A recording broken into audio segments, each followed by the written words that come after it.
You and Danny Boy had a back and forth on social media, right? Yeah, it was quite entertaining. The back and forth between me and Danny Boy on social media via your outlet. You know, people was calling me Jewell Kelly. You know, it was making me mad too because, I mean, I get it from a lot of people's point of view. They was thinking Jewell got with Danny when he was like 15, 16, 17. I honestly still to this day don't know how old Danny Boy was.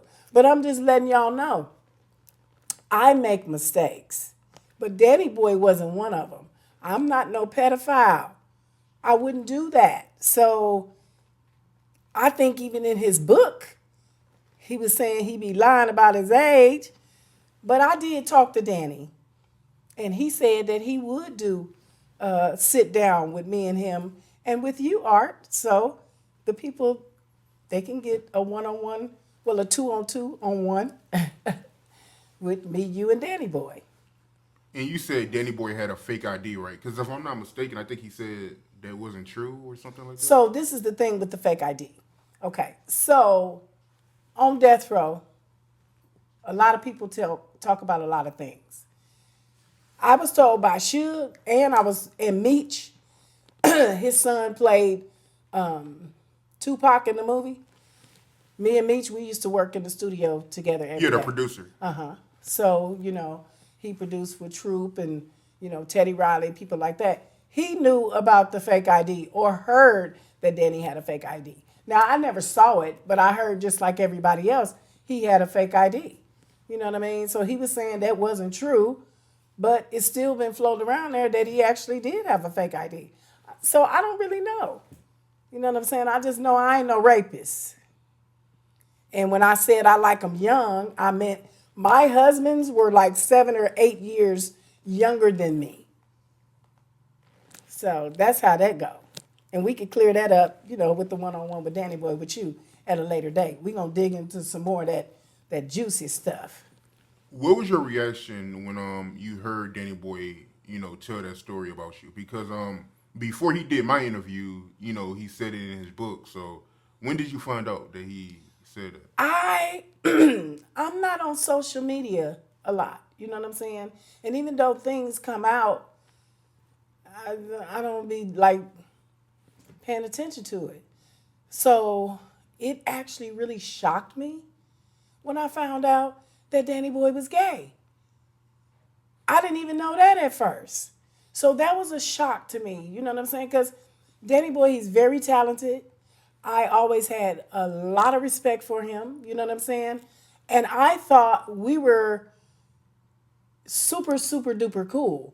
So for him to wait 20 plus years to say something about it, that's what kind of like angered me because I'm 53 now.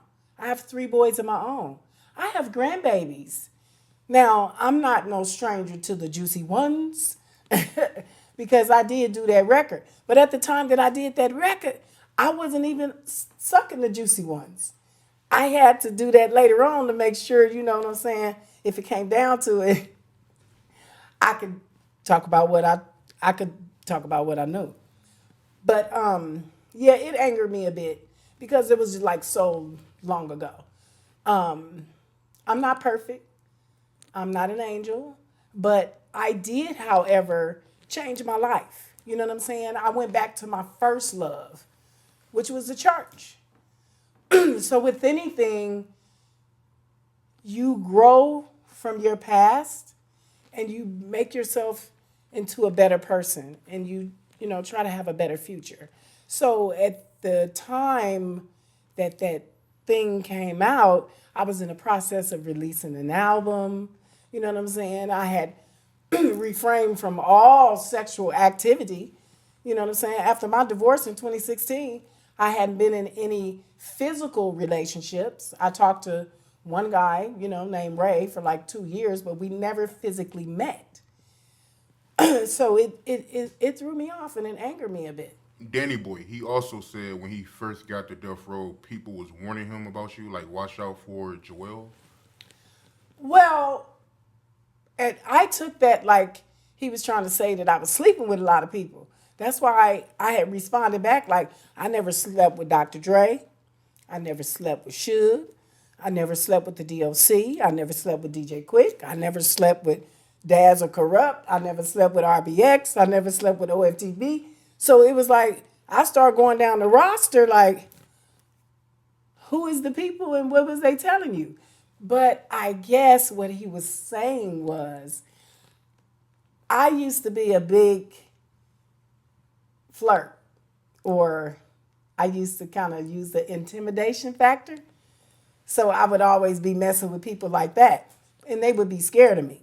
But that's the only thing I can think of that, that he would be saying it like that. You know what I'm saying? So I was like, I didn't know what angle he was trying to say it. Was you trying to make it seem like I was some type of hoe?